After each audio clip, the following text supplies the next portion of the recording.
Hi everybody. Today we're making homemade pizza. We're going to start out by sauteing some garlic and a half a teaspoon each of garlic powder, some oregano from our garden, so we're getting down to the last of it, some Italian seasonings. We're going to saute all of these, and then we will add some salt and some pepper and a little bit of sugar just to smooth out the flavor. Now, I'm going to measure out a half teaspoon of each one of these herbs and flavors, and then I'll show you what we do. Okay, so let's get started with pizza sauce.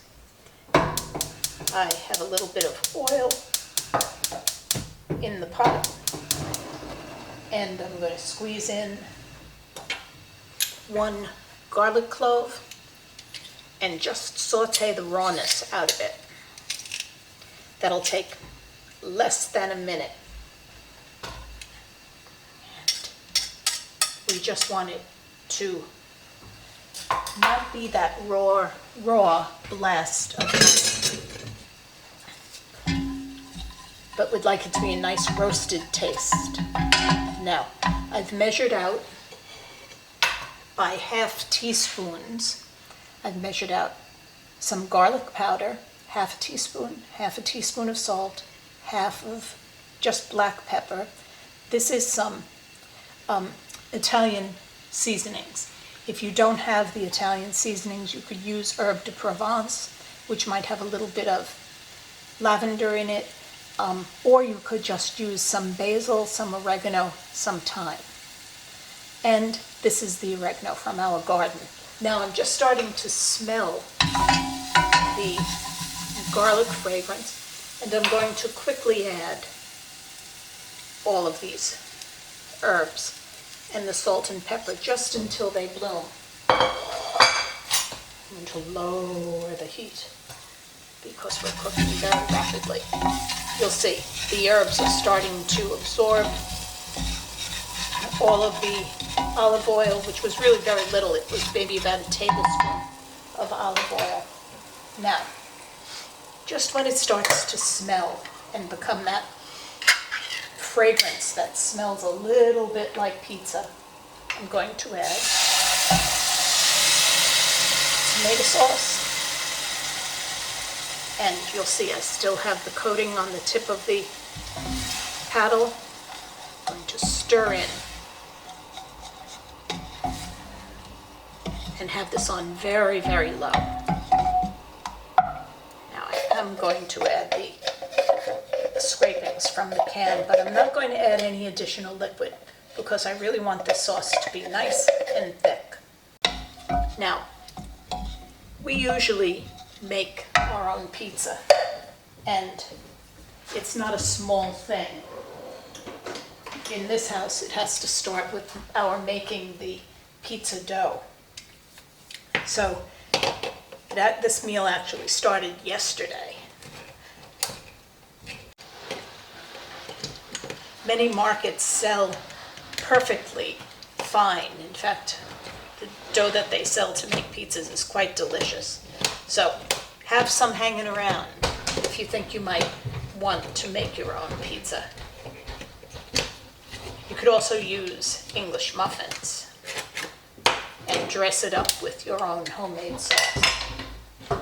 Now I'm going to add a whole pan of tomato paste,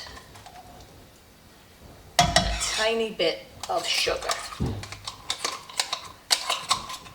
Here we go. Let's get this all in here.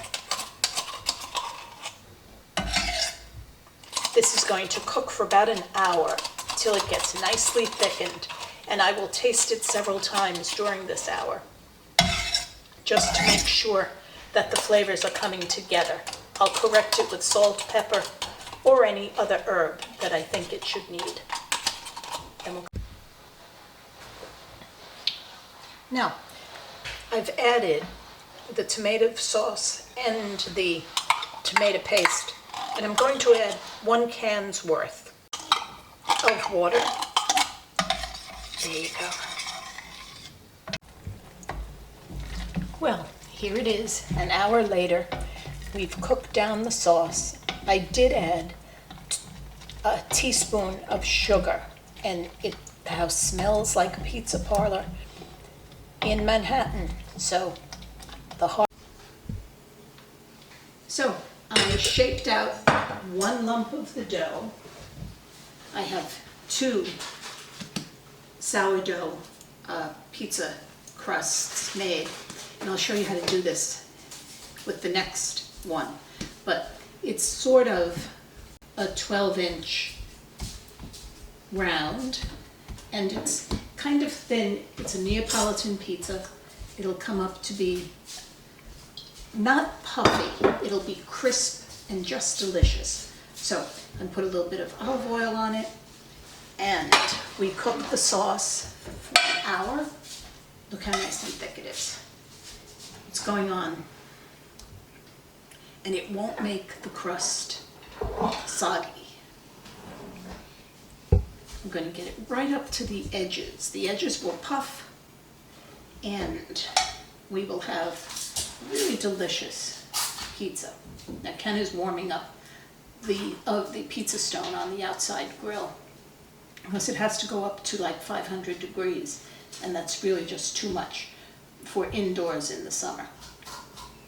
And we found that the pizza stone on the grill works very, very well. You know, we didn't need to build a whole pizza oven, just the good stone. So, spreading the sauce. I'm going to clean this off the top so that it goes all the way, and press it out to the edges. There we go. Really kind of nice. Now, I've grated a whole pound of mozzarella. Not going to use the whole pound on these 2 little pizzas. So the rest will turn into an eggplant parmesan maybe tomorrow night, maybe the night after.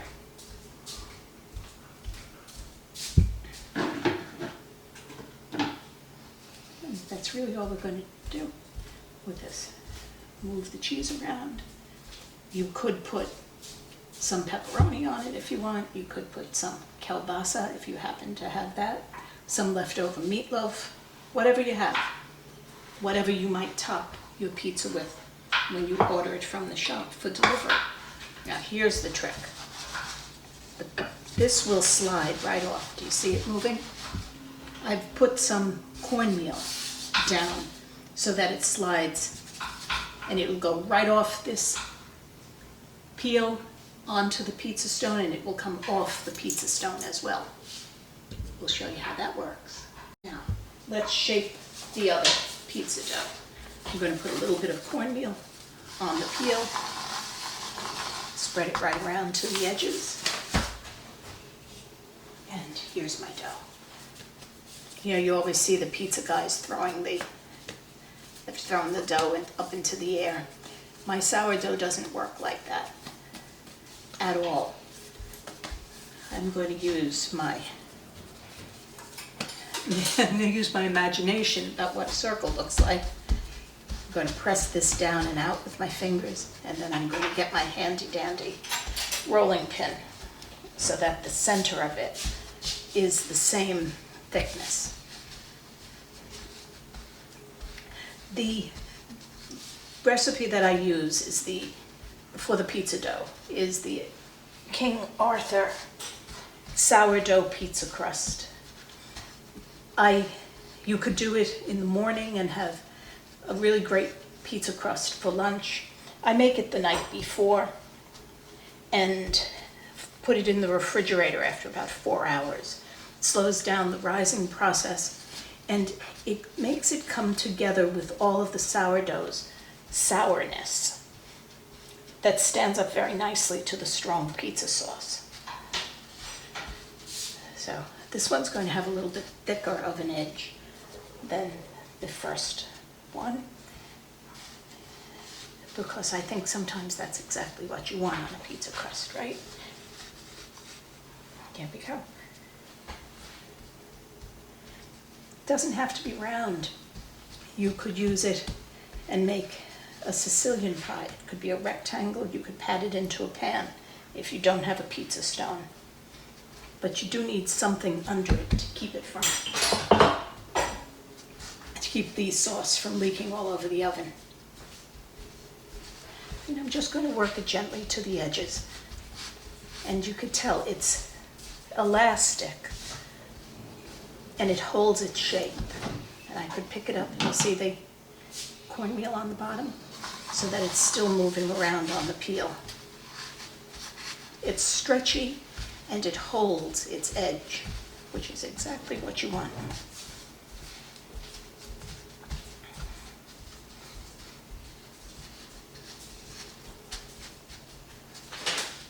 It's about 370 grams of pizza dough. The recipe that I used was a little bit moist, so usually comes out to 350 grams, but I added a little extra flour to it so that it would absorb the moisture. And I am using pizza flour. It's the King Arthur 00 pizza flour. It's a low gluten, so you don't get that big puffy thing in the middle. And you don't work this too much. You kind of let the yeast and the sourdough yeast work for you. There it is. It feels like a lot of attention and a lot of working. It isn't. I'm just playing with it.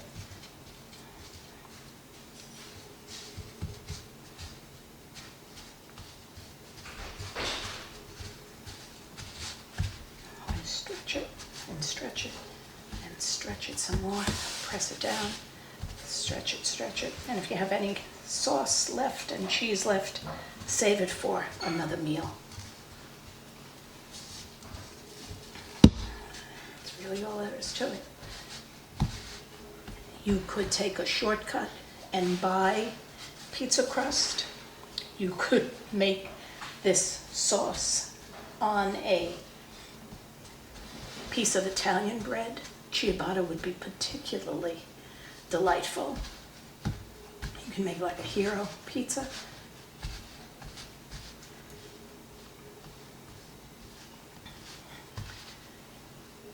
Just do something to make it absolutely your own. Add your own flavors, add your imagination. It's your meal. You're cooking for yourself. So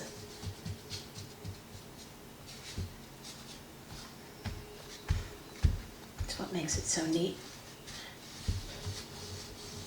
I hope you comment below. Let me know which meals you like, which ones work. I would be happy to go through the whole recipe and film making of the pizza dough, but to me it's kind of like watching grass grow. There's nothing to it. You just put the ingredients together, mix them together, and then wait. It's not a very exciting recipe. But shaping the dough into a pizza shape is a little bit fun. So here we go. I'm going to roll this up a little bit. And let's get some sauce on here. So we've got some olive oil.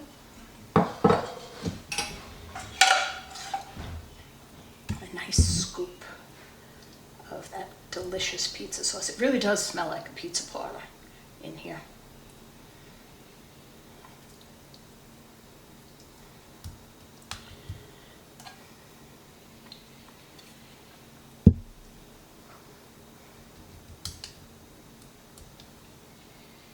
You could put some tomatoes on, fresh tomatoes if you want. We're just going to do cheese and pizza, dough, and red sauce.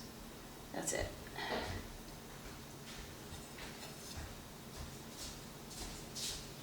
I'm just don't put too much on so that it gets too wet. This is good.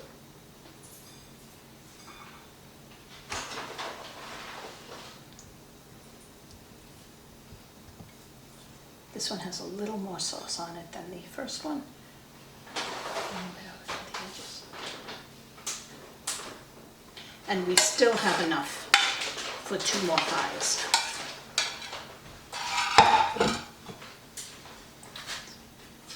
Wipe off the edges.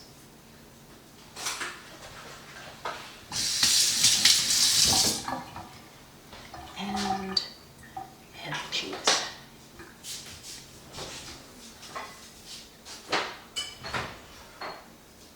I've only used about maybe a third of the pound of cheese, so there's plenty here to make that eggplant parmesan. See, I'm not putting any Romano cheese or any of that Parmesan on because I really don't want that flavor to be here. That could be an add-on after the pizza is cooked. And here we go. Now we'll take you outside and show you how we put it on the grill. All right. 450. The temp is almost 450 on the thermometer. That means that on the stone it's probably close to 500. Okay, let me let it go. Here goes the pizza, and you'll see how easily it slides on. Right off the peel onto the pizza stone. And we're going to let it cook for about 10 minutes. Yes. Ken is going to check it. Nice and brown on the back. Okay, it's getting nice and brown. Does it feel done? It does. Okay. It's gone right on the board to be cut. And while we wait, pizza number 2 is going to go right on.